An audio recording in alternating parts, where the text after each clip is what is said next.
سلام بچه، ما همین الان یه جن دیدم سر کوچم. بایستا برم پایین بهتون بهتر نشون بدم. بچه من واقعا میترسم جنه مثلا قایم شده که من نبینمش.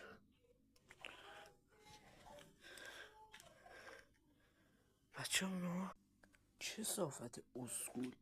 اگه من میخواستم تو منو ببینی چرا قایم شدم؟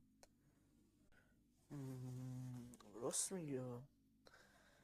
آخه دیدم اونجا قایم شدی ازت فیلم گرفتم دیگه. آخه یه ذره به مغزت فشار بیاد. آخه من وقتی میخواستم تو منو ببینی چرا قایم شدم؟ بابا بچه ها بیان لو رفتیم. ای بابا لو رفتیم که داشت اصلا من شاید اونجا قایم شدم که بیام بشاشم. بابا استغفرالله. تو داشت ناراحت شدی؟ نه حالم خرابه. چیزی نداری گوش بدم بخورم؟ بابا به خدا حالم بده. چیزی خوردنی ندارم، داشتم خودم هم میخوردم به تو نمیدادم. یه چی دارم گوش بدی. حال تو خیلی خوب هنر نزد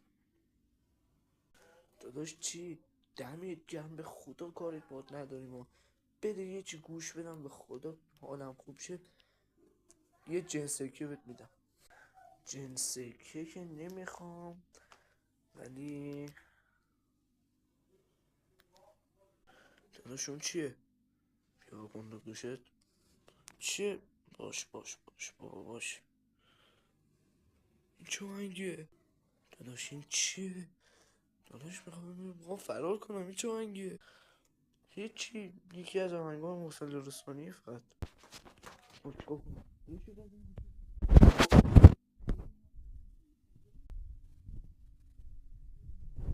به سلامت. محسن لرستانی جواب